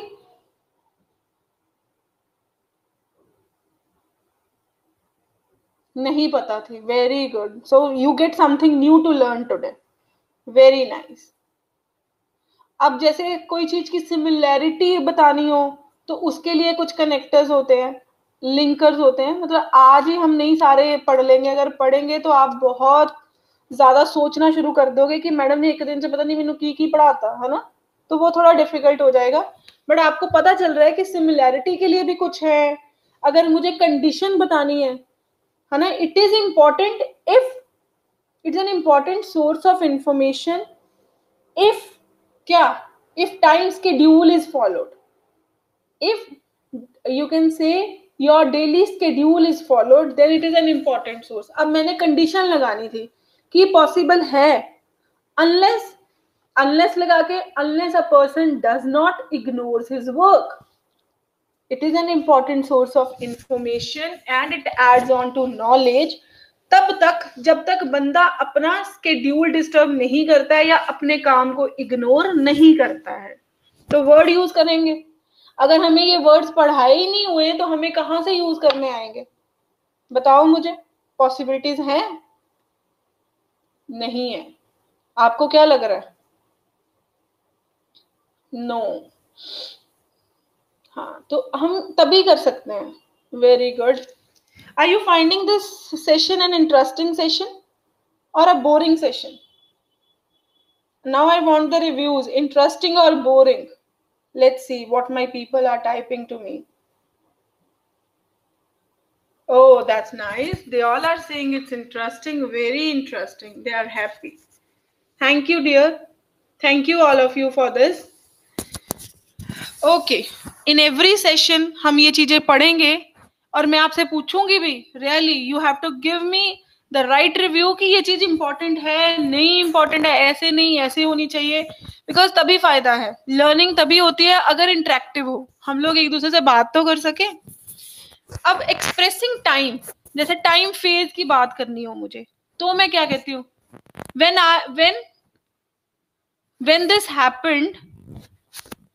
when this happened there was also a great poverty, है ना, मतलब टाइम को explain, since you can say early 18th century TV is existing, मतलब मैंने टाइम को एक्सप्लेन करा, है ना। Before TVs there was just the radios, and which was just an audio you can say mode of entertainment, मतलब सिर्फ ਉਹਦੇ ਚ ਗਾਣੇ ਹੀ ਹੁੰਦੇ ਸੀ, ऑडियो चलती सी, वीडियो नहीं सी ਹੁੰਦੀ before this। अगर मैंने कहना हो मैं सीधा ही लिख दूं, है ना, अर्लियर तो फिर मैंने टाइम ही यूज किया, है ना। तो मुझे मतलब देखो मैं कोई सेंटेंस भी मैं स्टार्ट नहीं कर पा रही हूँ अगर मैं कनेक्टर या लिंकर नहीं लगाती हूँ, मतलब टाइम को एक्सप्लेन करने के लिए मुझे भी लिंकर यूज करना पड़ेगा। जैसे अब मुझे क्या होता है कि आपने बहुत सारे पॉइंट्स लिख दिए, ठीक है, अब आपने बताना है कंक्लूजन, तो आप क्या लिखोगे, hence, thus, so it is clear that television is an important source of information। अगर आप सीधा लिख दो इट इज क्लियर दैट, तो वो पता ही नहीं चलेगा कि आप कंक्लूजन लिख रहे हो। अगर आप ये छोटी छोटी चीजों पे ध्यान दोगे तभी आपकी राइटिंग में स्कोर आएगा, अदरवाइज बहुत डिफिकल्ट है स्कोर लेना, ठीक है। तो हम ये चीजें बहुत ज्यादा सीखेंगे, बिकॉज हमें हेल्पफुल तो डे टू डे लाइफ में भी है, क्योंकि जब हमने बात करनी है, आप कुछ भी पढ़ लो, कहीं पे भी चले जाओ, whenever there is any sort of interview, then you need to be interactive, your communication skills should be good। तो वो चीजें हमें तभी आती हैं, कहते हैं ना कि पहले लिखना आ जाए फिर बोल भी लेता है बंदा, ठीक है, लिखना और बोलना साथ साथ होता है। हमें पता ही नहीं है हमने क्या बोलना है, हम कहाँ से बोलेंगे। जब हमें पता लग जाता है हमें क्या बोलना है, हम नहीं बोलते हैं, then it is hesitation. But जब हमें आता ही नहीं है तो then it means we need classes, we need training, ठीक है जी। अब एग्जाम्पल्स, अब जैसे मुझे एग्जाम्पल कोई डालनी है, उसमें क्या हम लिख देते हैं फॉर एग्जाम्पल, तो हमने सबने स्कूलों में यूज किया, उसके ऊपर एक वर्ड आता है फॉर इंस्टांस, और अच्छा वर्ड यूज करना है टू इलस्ट्रेट। अब आपने सिक्स एसेज लिखने हैं अप्रॉक्स, है ना, और अगर मैं 2 देखूं तो वो रिपोर्ट राइटिंग इन 8, तो हर एक में टू कंक्लूड लिखी जाओगे तो क्या अच्छा लगेगा, नहीं लगेगा। ऑब्वियसली किसी पे लिखोगे एडमिटेडली, हाँ, उसको लगेगा कि यार सही में बच्चे में वोकेबुलरी है, बच्चे को आता है, hence it is concluded that, thus we can say that, है ना। तो हम डिफरेंट तरह के यूज करेंगे, हमें भी तो पता है हमें 6 to 7 लिख के आने हैं, 8 राइटिंग टॉपिक्स, तो ऑब्वियसली मेरे पास कंक्लूजन के ही 8 सिनोनिम्स होने चाहिए टू राइट, एग्जाम्पल के होने चाहिए। So I have added many into it so that you start writing it, while you are writing your you can say passage or a paragraph। धीरे धीरे क्या होगा, that will become your vocabulary, you will start using it oftenly मतलब normally ਤੁਸੀਂ ਇਹਨਾਂ ਚੀਜ਼ਾਂ ਨੂੰ use ਕਰਨ ਲੱਗ ਪੋਗੇ। जो ਤੁਸੀਂ normally यूज ਕਰਨ ਲੱਗ ਪੋਗੇ तो obviously फिर ਤੁਹਾਡਾ स्कोर आऊगा ही आऊगा। जैसे रीजन के लिए वर्ड्स डाले हुए हैं, ठीक है, कोई चीज को डिफाइन करना है, it refers to this, it means this, it consists of this, it contains this, ठीक है। is it clear? linkers,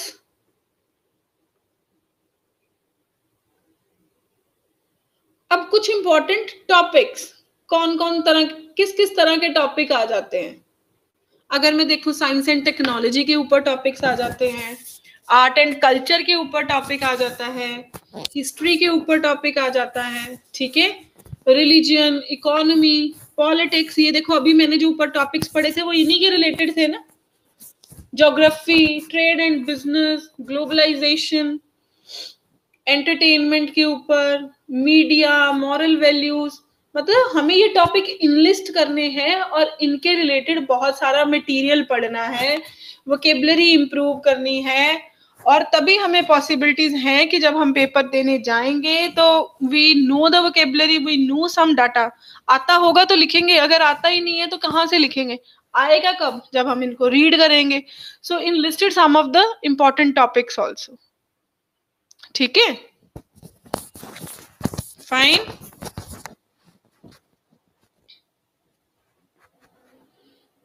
again थोड़ी सी जैसे फिर टॉपिक वाइज वोकेबलरी डाली है. आर्ट एंड कल्चर का टॉपिक आ जाए तो ये वाली वोकेबलरी यूज करो. ठीक है, कल्चरल, हेरिटेज, हिस्टोरिकल, मॉन्यूमेंट. हमने अगर ये दिमाग में डाला ही नहीं हुआ, हमने तो लेमैन की तरह लिखी जाना. लेमैन होता है अनपढ़. अगर अनपढ़ बंदा पेपर देगा तो ऑब्वियसली वो थोड़ी स्कोर कर पाएगा, नहीं ना कर पाएगा, पॉसिबिलिटीज नहीं होती. सो हर टॉपिक की एक अचीवमेंट होती है, उसको कहते हैं टास्क अचीवमेंट. टास्क अचीवमेंट में ए नो डाउट सबसे इंपॉर्टेंट आता है हमने पॉइंट्स क्या लिखे हैं. पहले हमने पैटर्न फॉलो किया, मैंने वो सिखाया. फिर हमने पॉइंट्स जो है उसके फेवर में वो सिखाए. फिर होती है ग्रामर, मतलब हमें ग्रामेटिकली करेक्ट होना है. देन कम्स हमारी वोकेबलरी. वोकेबलरी मतलब जैसे हर टॉपिक डिमांड करता है different different types of vocabulary, जैसे आपके सामने स्क्रीन पे आ रही हैं. तो ये चीजें हैं, जिस तरह का टॉपिक होगा उस तरह की वोकेबलरी क्लास में डिस्कस होगी, ये आपको दी जाएगी और उनके वर्ड के मीनिंग्स जो है वो क्लास में डिफाइन किए जाएंगे, ताकि अब मैं तुम्हें ये ऐसे दे रही हूं तो उसमें ये वर्ड्स यूज करो. ठीक है, तभी हेल्पफुल होंगे. डू यू ऑल थिंक कि ये वाला वे सही है? अगर मैंने स्पोर्ट्स के ऊपर लिया तो मैं स्पोर्ट्स की वोकेबलरी दे दूं उस दिन? बताइए. Are you not able to listen me?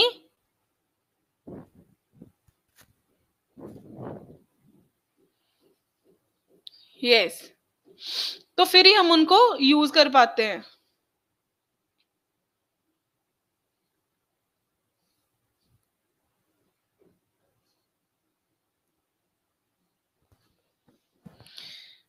So we will be covering in this way कि पहले थोड़ी सी 2-4 दिन ग्रामर क्लासेस लगाई जाएंगे जिसमें ग्रामर समझाई जाएगी. आप मिस मत करना. टेंसेस वगैरह समझाई जाएंगे. थोड़ा स्ट्रक्चर समझना कि मेरे को सेंटेंस बनाना कैसे होता है. किसको ग्रामर में प्रॉब्लम है मेरी क्लास में? इफ यू हैव प्रॉब्लम से yes, if you don't have से नो. मुझे आइडिया तो हो है. People are having the problem.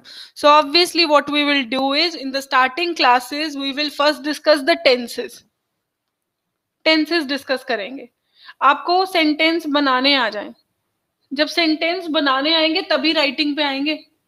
ठीक है, मैंने सब कुछ दे दिया बट सेंटेंस ही नहीं बनाना आता तो मैं कैसे लिखूंगी? ठीक है, तो पहले हम ये करेंगे, उसके बाद हम स्ट्रक्चर हर एक, जैसे मैंने एग्री वाला उठाया तो 3-4 दिन मैं क्या करूंगी, एग्री वाले टॉपिक्स ही करेंगे. ठीक है, एक तो आपके दिमाग में पैटर्न क्लियर हो जाएगा, उसके अकॉर्डिंग डिफरेंट डिफरेंट टॉपिक्स, उनकी वोकेबलरी, उनकी डिस्कशन. ठीक है,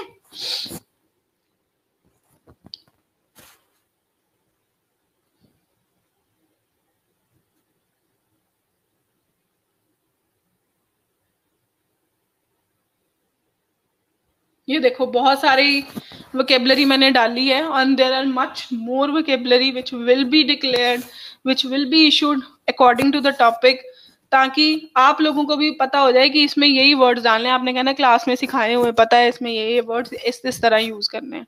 क्या होता है कई बार आइडिया दिमाग में होता है, वर्ड ही नहीं होता लिखने के लिए. अगर वर्ड ना हो या सेंटेंस स्ट्रक्चर ना हो तो हम लिख के नहीं आते. अदरवाइज तो पॉसिबिलिटीज होती हैं लिखने की.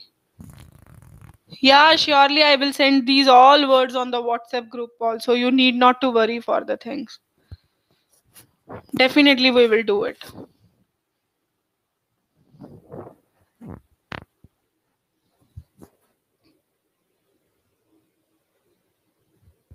Okay. अब और थोड़ा सा उसको सिंप्लीफाई कर दिया मैंने. हमें ना प्रॉब्लम पता क्या आती है मेरे बच्चों को? ये प्रॉब्लम आती है कि हम स्टार्ट कैसे करें. ऐसे हम लिखने के लिए स्टार्ट करना शुरू करें ना तो हमें पता नहीं, हमारे 5 मिनट ऐसे ही निकल जाते हैं. हम कहाँ क्या लिखें, क्योंकि हमें ये होता है कि हमने इंप्रेसिव सा लिखना है, बहुत इंटरेस्टिंग सा लिखना है मैम. उसमें टाइम निकल गया, उसके बाद टाइम ही नहीं मिला जी, तो मेरा इतना छूट गया, ये हो गया वो हो गया, या उसके बाद जो मेरे दिमाग में आया मैं लिखता गया, मुझे स्ट्रक्चर ही भूल गया. सो मैंने कुछ कॉमन आउटलाइंस लिख दी हैं कि आपने इसके बीच में सिर्फ ब्लैंक्स डालनी है. अगर कॉजेज इफेक्ट वाला आ जाए तो ये वाला उठा लेना. ठीक है, अगर discuss both the views and give your opinion आ जाए तो ये वाला उठा लेना. अब आपको पता है कि मुझे इसी के बीच में लिखना है, तो इट इज वेरी इजी। दिख रहा है आप लोगों को? And do you feel that it is interesting? It is, you can से इंटरेस्टिंग तो छोड़ो, मतलब it is something you can से हेल्पिंग टूल। अब तो कुछ रह ही नहीं गया, है ना? Oh, students are saying yes, it is very interesting, it's very helpful. हाँ बिल्कुल होगा भी, जब आप इसके दायरे में लिखोगे बैठ के तो आपको प्रॉब्लम आएगी नहीं। किसी ने मुझे वाओ भी भेजा है, thank you. So we will be learning also. जब हम लर्न करेंगे तब इनका फायदा होना है। Will you people learn it? If we will be issuing you these templates, जैसे मैंने कहा कि आज मैंने एग्री डिसएग्री का टेम्पलेट समझा दिया, समझ लो कल वाला दिन है, मैंने एग्री डिसएग्री का टेम्पलेट समझा दिया।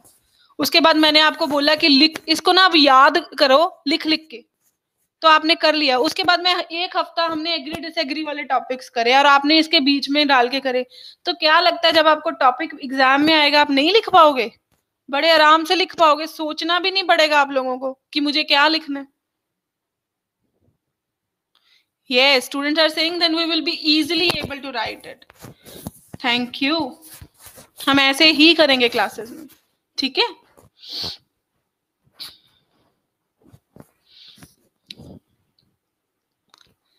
ओके, जोबनप्रीत सिंह ने मुझे बोला है we will definitely do it. Veena ने बोला है yes ma'am it will be very easy for me, thank you. अब मैं वही बता रही थी, जैसे मैं इंट्रोडक्शन समझा रही थी तो उसको मैंने रिटन फॉर्मेट में आपके सामने दिखा है अभी, कि हमने क्या करना है, टॉपिक के अकॉर्डिंग मैंने जनरल स्टेटमेंट दे देनी है पहले। जैसे टीवी क्या है, it's an audio visual source of entertainment which is available at every house and more over it is very economical, ठीक है? उसके बाद मैंने अपना रीफ्रेज करना है स्टेटमेंट को, राइटर को। देन मैंने थीसिस स्टेटमेंट देनी है, I agree that it has many benefits which will be discussed in the upcoming paragraphs. तो मेरी इंट्रोडक्शन के लिए ये पैटर्न है, समझ आया? ओ वीना कह रही है वॉइस कट हो रही है, सॉरी वीना, मैं इंट्रोडक्शन ही समझा रही हूँ कि इंट्रोडक्शन कैसे होती है general. Okay, people are saying I'm waving my earphone, so no, from tomorrow it will not be happen, I will be having an earphone जिसका proper ना like face पे elevation होता है, so वो नहीं होगा, sorry for today। Okay, general statement दे दो, फिर राइटर्स पोजीशन दे दो, देन थीसिस स्टेटमेंट, मतलब वही अपने अपने वी पॉइंट्स देने हैं, गेटिंग? अब जैसे थोड़े से टॉपिक्स, उनकी जनरल स्टेटमेंट वो भी सामने लिख के दे दी है। बहुत सारे और भी टॉपिक्स हैं उनकी भी दूंगी, लाइक म्यूजिक है जैसे, तो हम लिख सकते हैं music is the language of souls, it is a fact that music has no barriers of language, it plays an integral role in our life, in our day to day life, ठीक है? तो उस time पे instant मतलब हमारे दिमाग में नहीं आएगा लिखना, बट अगर हमने कुछ ऐसी इंपॉर्टेंट लाइंस पढ़ी हुई हैं और हमने क्लासेस में करी हुई हैं तो आप आराम से लिख सकते हो, ठीक है जी? ऐसे कुछ मैंने आगे ली हुई हैं, जैसे एग्रीकल्चर के रिलेटेड, एजुकेशन के रिलेटेड, लैंग्वेज के रिलेटेड, कल्चर के रिलेटेड, आप लोग देख पा रहे हो? जैसे कल्चर के अकॉर्डिंग मैंने लिखा है culture is the blend of language, custom, rituals, ceremonies, even food habits and also the aspect such as music and literature too, ठीक है? कुछ इस तरह के पॉइंट्स हम मतलब लर्न करेंगे to make our writing very impressive।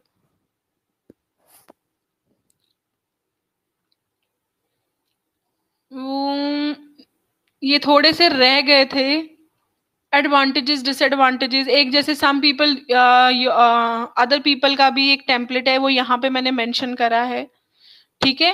अब जैसे थीसिस स्टेटमेंट लिखनी होती है, थीसिस मतलब कौन सी स्टेटमेंट होती है बताना, इंट्रोडक्शन की, इंट्रोडक्शन पैराग्राफ की कौन सी स्टेटमेंट को या कौन सी लाइन को हम थीसिस स्टेटमेंट कहते हैं? I want your answer.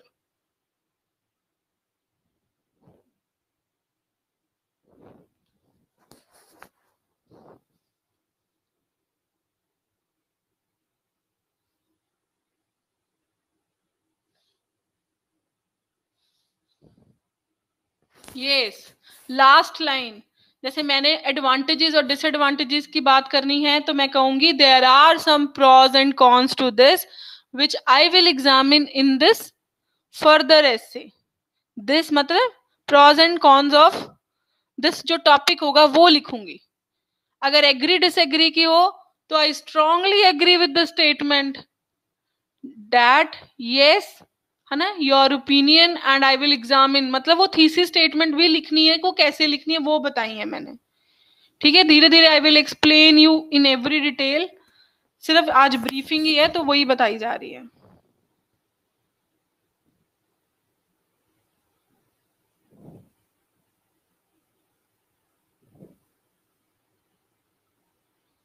कुछ जैसे आइडियाज देने हो डिफरेंट टॉपिक्स के ऊपर, जैसे एडवर्टाइजिंग के ऊपर आ जाएं तो उसके पॉजिटिव्स क्या हैं, उसके नेगेटिव्स क्या हैं, अगर ओपिनियन की बात आ जाए तो वो पॉइंट्स लिखने हैं। ठीक है, तो वो अगर एनिमल राइट्स के ऊपर आ जाए तो ये सारी चीजें भी आपको क्लासेस में दी जाएंगी। कि अगर एडवर्टाइज, मैंने तो सिर्फ एक ही स्लाइड डाली है, I made hundreds of slides for these things, कि वो कैसे कैसे हम पॉइंट्स जो है ऐड ऑन कर सकते हैं और वो चीजें आप पढ़ सकते हो। जैसे मैं एडवर्टाइजिंग के ऊपर आऊं तो इसका क्या है, जैसे इसके पॉजिटिव क्या है, एडवर्टाइजिंग इज अ की part of the modern business. जो अपने पॉइंट्स लिखने हैं, जो मैंने आपको पैराग्राफ जो टेम्पलेट दिखा दी है कि जिसमें सारी लाइंस लिखी हुई, डैशेस दिए हुए हैं, उसमें मैंने लिखना हो the main point behind the advertising is it is the key part of the modern business, उनको भी कवर करने के लिए लाइंस। ठीक है, ये जैसे इनिशियली द मेन पॉइंट है ना, आफ्टर दैट सेकेंडली कौन सा point, companies need to tell the customers about their products. Companies को बताना पड़ता है ना, अगर वो प्रोडक्ट बना के मार्केट में रख दें और टीवी से आप देखो ही ना तो क्या, या सोशल मीडिया के थ्रू आप देखो ही ना, इंटरनेट के ऊपर डिफरेंट साइट्स के ऊपर या फेसबुक पे भी एड्स आती हैं अब तो क्या आप लोगों को पता चलेगा वो प्रोडक्ट मार्केट में है और आपने लेना है? बताओ। हाँ जी, no, very good, yes. So वो चीज है, एडवर्टाइजमेंट जो है informs us about the choices we have. Customer को क्या है, अब अगर आपको एक समझ लो एक शैम्पू ही लेना है तो आप टीवी पे देखते हो बड़े शैम्पूज आ रहे हैं नए के नए नए के नए, तो आपको पता तो होता है इनमें से मुझे एक चूज करना है। When you go to the mall you see ये सारे हैं, फिर आप देखते हो कि इसमें क्या फीचर, मतलब इसकी क्या स्पेशलिटी है, फिर उसके अकॉर्डिंग आप अपना कॉस्ट जो है उसको मैनेज करते हो and then you select the one. ऐसे ही करते हैं ना हम लोग? बताइए, यस या नो?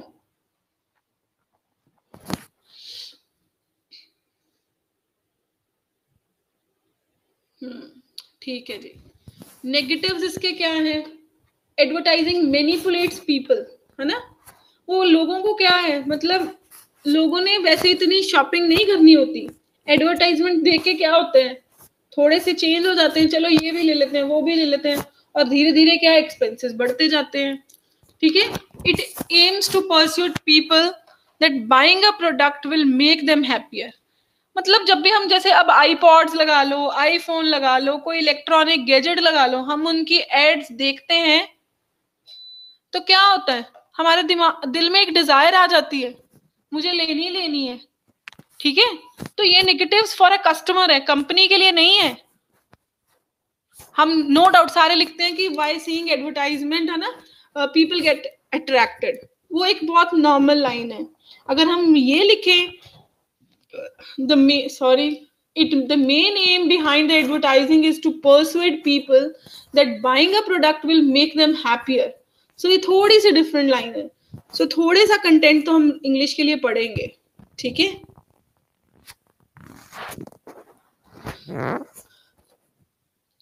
हरमन ने मुझे कहा है ma'am it's also negative for the company in fair handsome case. Negative कैसे है कंपनी के लिए? यस, ऑब्वियसली पीपल, लोग कंपेयर करना शुरू कर देते हैं, उस हिसाब से हो सकता है। अब वो कहते हैं we now live in a consumer culture. Consumer culture का क्या मतलब है? कंज्यूमर कल्चर का क्या मतलब है, हम ये देखते हैं कि आज जो जिसने कंज्यूम करना है, मैंने मार्केट से चीज लेने जाना है तो मैं कंज्यूमर हूं। ठीक है, तो मैं क्या चाहती हूँ, लोगों के रिव्यूज क्यों मांगे जाते हैं? क्योंकि कंपनी को है मैं ऐसी चीज, ऐसा प्रोडक्ट लेके आऊं जो मेरे कस्टमर्स जो है वो पसंद करें। ठीक है, तो ये कस्टमर कल्चर है। सो कुछ इस तरह की वोकेबलरी भी हम क्लास में डिस्कस करेंगे। हम टॉपिक, जो भी टॉपिक लेंगे उसके प्री प्लान्ड पहले वो डिस्कस करेंगे, उसका स्ट्रक्चर क्या है, उसके रिगार्डिंग वोकेबलरी वर्ड्स डिस्कस किया करेंगे। उसके बाद some of the important ideas for that topic, then you will be given the writing topic to write. ठीक है, do you find it the best way or you find it another way? अगर आप लोगों को कुछ लगता है कुछ और वे हो सकता है तो you can let me know that also.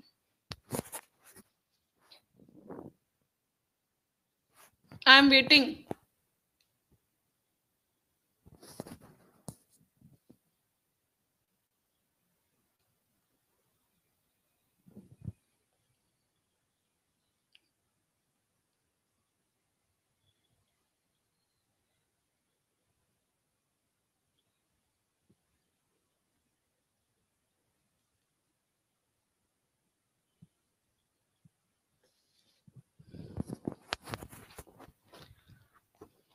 Okay ji, thank you if you are saying that it is the best way for us.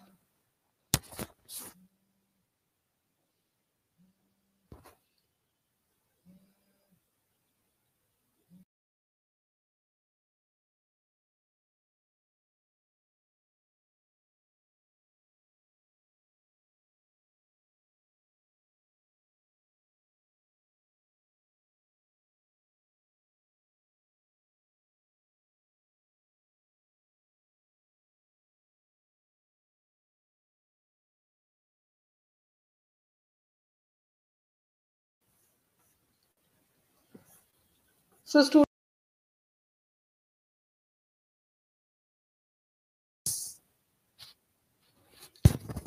बच्चों आपको समझ आया जो भी क्लास में कराया गया?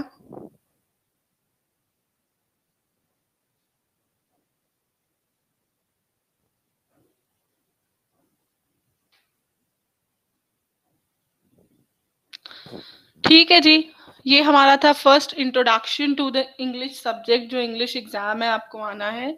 इन द नेक्स्ट क्लासेस हम ये चीजें आगे करेंगे proceed. Thank you so much for the day. Bye bye everyone, have a nice day. You will get the pics shortly, you need not to worry. भेज दूंगी आप फिक्र मत